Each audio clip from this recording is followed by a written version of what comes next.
Bom dia, boa tarde, boa noite. Bem-vinda, bem-vindo ao canal Ideias Soltas ao Vento. Meu nome é José Benito, professor de História. Criei esse espaço como um lugar para lançar algumas ideias a debate. Como um lugar de debate, mais importante para mim é a sua opinião. Se ao final do vídeo você tiver algo a acrescentar, criticar, faça nos comentários, eu leio a todos e respondo. Não deixe, desse momento já, deixar o seu polegar para cima. É muito importante o polegar para cima para a visibilidade do canal. Ao final do vídeo, se você não gostar, você tira o polegar, mas já marca logo o polegar para cima para não se esquecer. E se você acompanha os vídeos que a gente lança aqui com uma periodicidade mais ou menos semanal, se inscreva no canal, aperte inscrever, você vai ficar inscrito, tem um sininho ao lado, você ativando o sininho, toda vez que a gente lançar um vídeo, você vai ser notificado ou notificado. Bom, a ideia aqui é a gente falar um pouco das pesquisas eleitorais, né, e de como se encaminha a eleição para presidente e as consequências disso, enfim, quais são as possibilidades que estão se abrindo, né? Eu estou falando na madrugada do dia 20 de setembro, e ontem saiu a pesquisa IPEC, que é o antigo Ibope, da semana. Já havia saído no mesmo dia BTG Pactual, na sexta-feira Datafolha, IPESC, enfim, todas essas campanhas, né, que tem algumas diferenças de metodologia, tem todas as campanhas que hoje sofrem com a falta de dados do IBGE, então há determinados fatores, variáveis das condições socioeconômicas que são mais inferidos do que assertivos, mais certos. Por exemplo, ninguém tem certeza de qual o tamanho da classe média, né, de quantos ganham de 2 a 5 salários mínimos, então há uma leitura que tende a variar minimamente entre um instituto de pesquisa para outro, mas todas essas pesquisas, independente de suas metodologias, né, e são de instituições sérias todas, apontam para um crescimento do candidato que está na frente das pesquisas, o Lula, nas últimas semanas. Um crescimento que se aproxima muito, é claro que em menor velocidade, da onda bolsonarista de 2018. Quem se lembra de 2018, Bolsonaro ele é eleito, né, dentro do que eu sempre chamei aqui em outros vídeos. Aliás, vale a pena, se você não conhece o canal, ver os vídeos anteriores. Bolsonaro cresce dentro da tempestade perfeita, mas ele avança nas últimas semanas e leva consigo uma série de candidaturas dos estados. Muitos governadores crescem e ganham eleições surpreendentemente nas últimas semanas. Aqui o Rio de Janeiro é o maior exemplo. Aliás, uma janela, né? Eu sou do Rio de Janeiro, e o Rio de Janeiro é uma cidade que nos últimos anos tem sido muito difícil para os institutos de pesquisa mapearem a opinião pública em geral, tanto que ainda hoje, se você pegar as últimas pesquisas Datafolha e IPESC, você vai ver uma diferença no mapeamento do que está acontecendo no Rio de Janeiro. Isso não é porque os institutos agem de má fé, eles conseguem acertar muito mais no cenário nacional que no cenário local, e no Rio de Janeiro isso então é muito forte.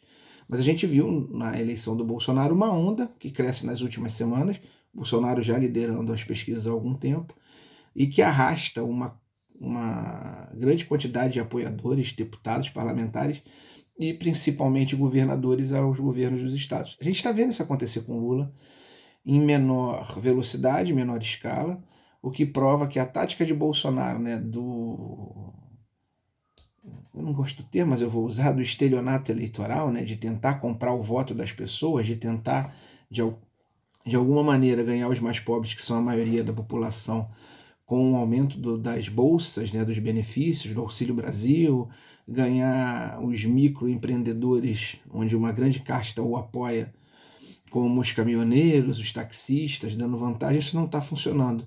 Isso pode estar sendo, no máximo, uma barreira à velocidade de crescimento do Lula, mas não ao crescimento do Lula. Então há uma tendência, ainda é muito difícil, mas se as coisas se acelerarem um pouco, da eleição acabar até em primeiro turno, o que seria, como a gente disse no vídeo passado, extremamente incomum. Um presidente com a máquina na mão, e um presidente como esse, né, que nunca teve limites para nada. A gente também fala desse talento do Bolsonaro para quebrar limites republicanos, limites institucionais, que é uma herança maldita, que ele, ao sair, e ele vai sair, a questão aqui é discutir se primeiro ou segundo turno, vai deixar para a gente, né, a fragilidade da República. Então, Bolsonaro, ele, mesmo tendo toda essa máquina, mesmo ele usando essa máquina do orçamento secreto aos auxílios, ele não consegue ir para o segundo turno em primeiro lugar, o que todos os presidentes no exercício do cargo fizeram, ou ir para o segundo turno em primeiro lugar, ou ganhar em primeiro turno. Né? Nenhum presidente no exercício do cargo perdeu a eleição, como vai acontecer com o Bolsonaro. E aí é muito estranho, primeiro falar da estranheza e depois a avaliação dos números. Né? É muito estranho os rumos que a campanha do presidente da República toma. Né?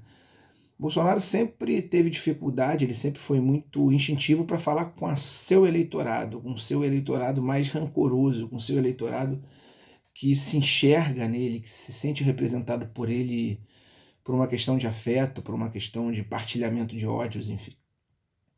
Mas ele tem dificuldade de furar a bolha. E parece que nesses últimos tempos ele resolveu só falar para a bolha, o que não resolve a situação eleitoral dele. Muito pelo contrário, né? Ele chegou ao cúmulo de estar na Inglaterra para fazer propaganda eleitoral no meio de um funeral. Goste-se ou não se goste da rainha da Inglaterra, a falecida Elizabeth, é muito estranho um chefe de Estado, ir para um país estrangeiro, para o funeral da chefe de Estado daquele país e fazer campanha em público, não ter o menor respeito pelo rito fúnebre, espalhar fake news para uma parcela mínima do eleitorado, que é quem vive na Inglaterra ou nas adjacências, cometeu uma das maiores vergonhas em política internacional que um chefe de Estado já cometeu, não só do Brasil, em muitos e muitos anos. O que Bolsonaro fez na Inglaterra é absurdo. Isso no meio da campanha eleitoral, né? Onde se ausentar do Brasil, onde está a maioria da população, deveria ser a sua maior preocupação. Não, ele sai daqui por 6, 7 dias, ainda vai a Nova York fazer discurso na ONU. A gente sabe que os discursos dele são trágicos e cravados de mentiras e violência na fala que atendem ao seu nicho.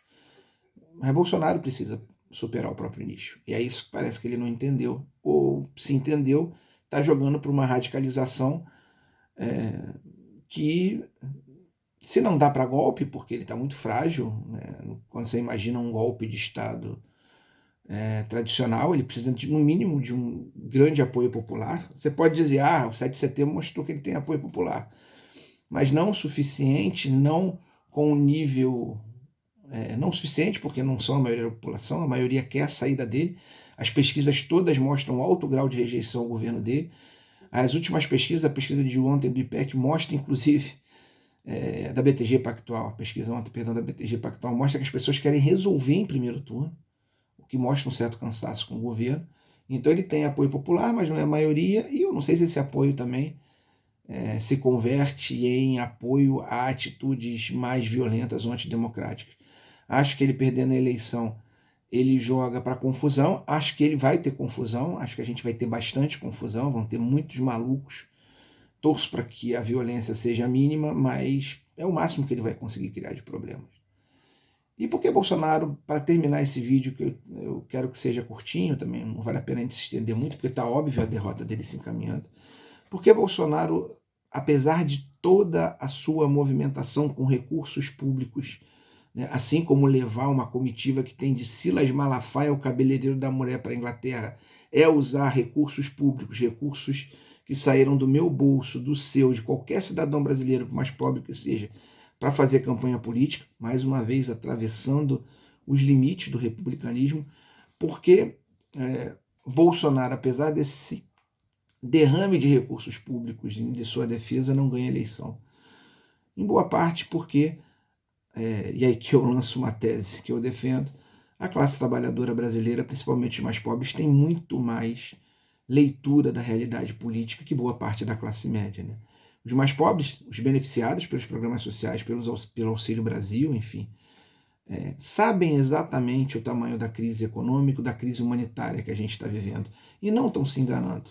Você pode dizer que as pessoas não têm informação política no sentido de o que faz um deputado, o que faz um senador com esse grau de detalhamento. Você pode alegar que essas pessoas não têm informação ou educação formal, mas essas pessoas têm uma leitura política da realidade prática que fez com que elas, durante toda a campanha eleitoral, mesmo no momento em que elas foram mais beneficiadas pelas bondades sociais de Bolsonaro, elas não abrissem mão de votar no candidato que elas entendem que vai significar melhoria de vida para elas, e um candidato que vai significar alguém, um governo com um olhar mais humano, independente das críticas.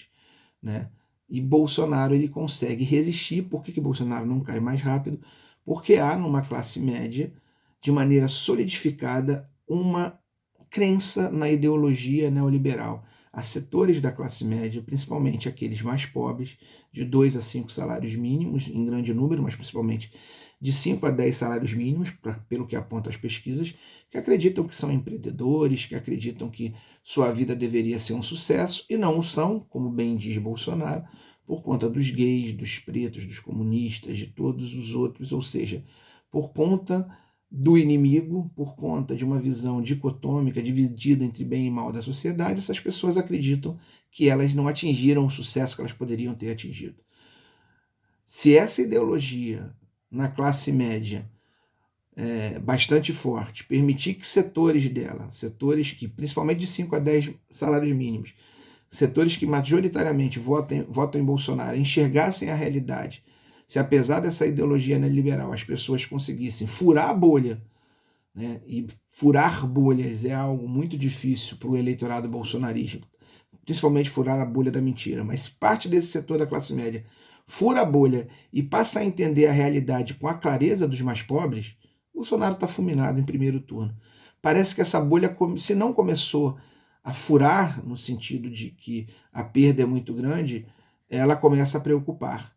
Bolsonaro, por primeira vez na campanha do BTG Pactual e do IPEC, ele perde ainda na margem de erro, então ele vê um crescimento do Lula nesses setores de 2 a 10 salários mínimos.